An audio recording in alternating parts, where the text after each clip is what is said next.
Another expert who was very busy during his Sikkel visit was Paul Sikkel.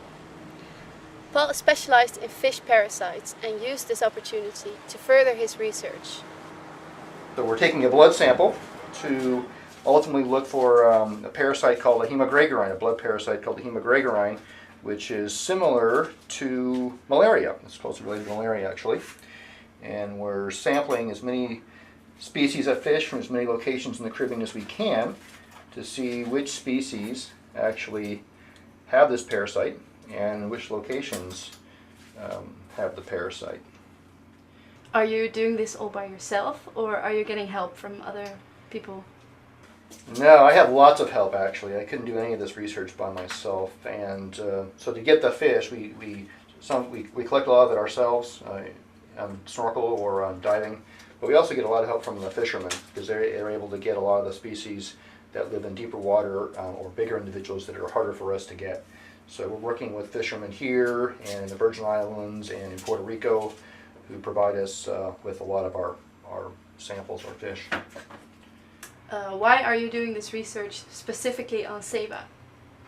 Well, because it's one of the few places in the Caribbean that's in pretty good shape in terms of the biodiversity. In fact, when we wrote our proposal, we wrote Saba in specifically as a fairly pristine site compared to some of our other sites. So we can get a lot of species of fish here easily that we can't get elsewhere because elsewhere they're fished out or the habitat's damaged. So we get a lot more diversity here, a lot more abundance here than elsewhere. So it's a really great site for that. So finally, Paul, why did you name your parasite after Bob Marley? Well, a variety of reasons. First of all, I'm a huge Bob Marley fan. Second of all, when we're doing our research in the lab, we often have Bob Marley music playing. Third, because this parasite, this isopod, seems to be so widespread around the Caribbean, there's really nothing more Caribbean, in my view, than Bob Marley. When you think about the Caribbean, most people think about Bob Marley, and he's sort of pan-Caribbean, and actually he's global. So something that's widespread in the Caribbean seems to fit Bob Marley's influence.